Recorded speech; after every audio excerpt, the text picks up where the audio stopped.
Hey everyone, welcome to our explainer. Today, we're diving into a technological evolution that literally changed the face of modern industry. We're going to look at how manufacturing broke out of the rigid constraints of punched paper tapes and evolved into the incredibly smart computer-controlled systems we rely on every single day. Let's get right into it. Okay, so here's our roadmap for today. We're going to start with the basics of NC, check out part programming methods, and then look at the major problems with those early conventional systems. After that, we'll see how CNC and DNC technology plus adaptive control solved those headaches and really shaped modern industrial applications. Section 1. Basics of NC. So, to put it simply, numerical control, or NC for short, is a type of programmable automation, where the manufacturing process is controlled entirely by numbers, letters, and symbols. Imagine that instead of relying on a human operator's manual dexterity, you have these characters forming a very specific program of instructions.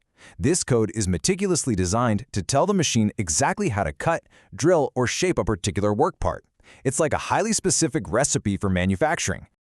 When you break it down, an NC system essentially has three main pieces. First up is the program of instructions. This holds all the coded data for the specific job. Next, you've got the controller unit. You can think of this as the actual brain of the operation. It reads those coded instructions and translates them into electrical signals. And finally, the machine tool itself. This is what receives those precise signals and does the heavy lifting, physically turning raw material into the finished product. Section 2.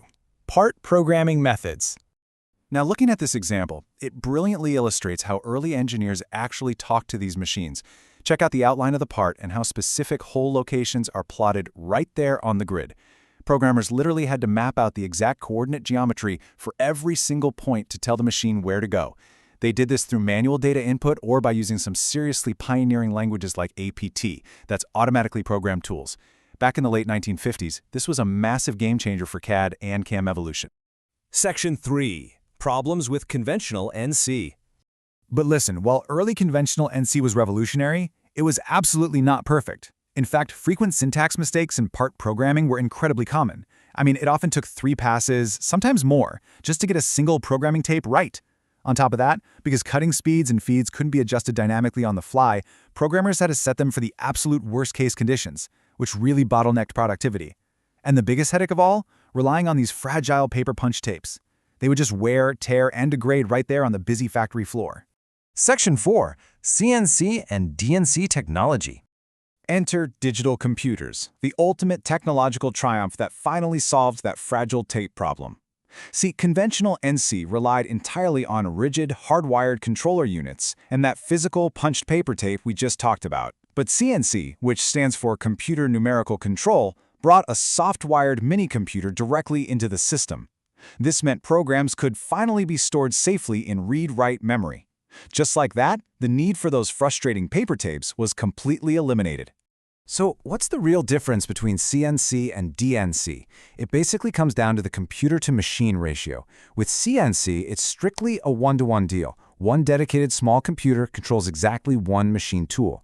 But DNC, direct numerical control, takes it a step further by using networking. In a DNC setup, one much larger central computer controls multiple separate NC machine tools all across the factory floor at the same time.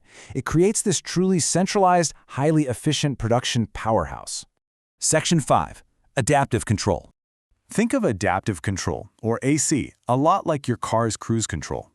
When you're driving and you hit a steep hill, your car automatically adjusts the engine power to maintain your speed, right? Well, adaptive control does exactly that, but for machining. It actively measures process variables in real time and manipulates the feed or speed to compensate for any undesirable changes on the fly. It optimizes the whole process in a way that rigid conventional NC just couldn't ever pull off. These adaptive systems work by constantly keeping an eye on a few specific process variables during the operation, namely cutting force, temperature, and horsepower. By using analog and microprocessor-based systems to measure these, the machine can actually dial back the cutting speed automatically if things get way too hot, or if the cutting force spikes dangerously high. It's really a brilliant way to protect the machine tool from breaking down, all while keeping productivity as high as possible. Section 6. Industrial applications and future. So, zooming out a bit, from basic NC drilling controlled by primitive punch tapes, all the way up to those fully integrated DNC networks, numerical control technology really is the fundamental backbone of modern automated production. It's literally the core evolution that makes smart factories, computer-integrated manufacturing, and today's robotics entirely possible. Honestly, pretty much every smart device or vehicle we use today owes its precise manufacturing right back to this incredible foundation. And that leaves us with a pretty fascinating thought to wrap up on. As sensor technology continues to advance at just a breakneck pace, how much more autonomous and intelligent will the machine tools of tomorrow actually become? I mean, could they eventually operate entirely without human intervention, maybe even predicting their own wear and tear before it happens? That is the real frontier of modern manufacturing. Thank you so much for checking out this explainer with me, and I'll catch you next time.